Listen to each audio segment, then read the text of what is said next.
Sa mundo ng showbiz, maraming relasyon ang nabubuo, may ilan na panandalian, may ilan na nauuwi sa sigalot, pero mayroon ding nag-iiwan ng marka sa puso ng mga tao. Isa na rito ang naging pagkakaibigan ni Chris Aquino at Ai de las Alas, dalawang reyna ng kani-kanilang larangan na minsang naging napakalapit, nagtawanan, nagkasama sa pelikula, at nagbahagi ng personal na bahagi ng kanilang buhay.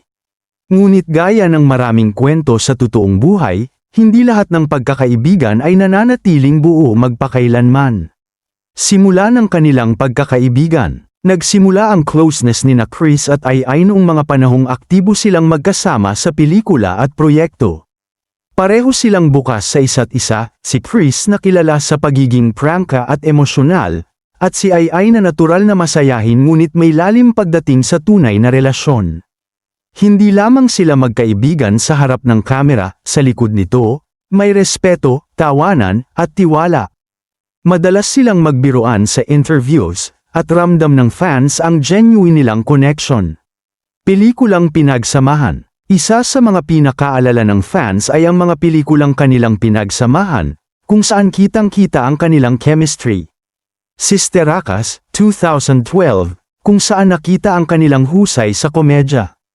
Umabot din sa halos 400 million ang kinita ng movie na ito kasama si Vice Ganda, ang isyong sumubok sa kanilang samahan.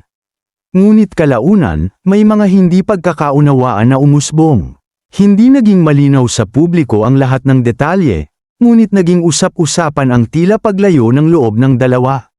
Walang matinding bangayan na hayagang inilabas, ngunit ramdam ng fans na may hindi na maayos. Ang dating magkaibigan na laging magkasama, biglang naging tahimik tungkol sa isa't isa. Kamakailang pahayag ni Ai de las Alas. Sa isang kamakailang panayam, muling naging bukas si Ai de las Alas tungkol sa sitwasyon nila ni Chris Aquino. Ayon kay Ai, panahon na para mag-move on. Hindi na raw niya gustong balikan o palalimin pa ang mga nangyari dahil para sa kanya, si Chris ay naging tunay niyang kaibigan at bahagi ng kanyang buhay. Ibinahagi rin ni Ai na nag-reach out siya kay Chris, isang hakbang ng pag-aalala at respeto, ngunit wala siyang natanggap na sagot. Posibleng, ayon sa kanya, ay nagbago na ng numero si Chris, lalo na't dumadaan ito sa maselang yugto ng kanyang kalusugan. Sa kabila nito, walang hinanakit ang komedyana. Sa halip, panalangin at mabuting hangarin ang nangingibabaw. Gusto ko lang gumaling si Chris, ayon kay Ai. Isang pagkakaibigang hindi binura ng panahon. Dagdag pa ni Ai, ayaw na niyang pag-usapan pa ang mga detalye ng issue, hindi dahil sa pagtatago, kundi dahil may respeto pa rin siya sa pinagsamahan nila.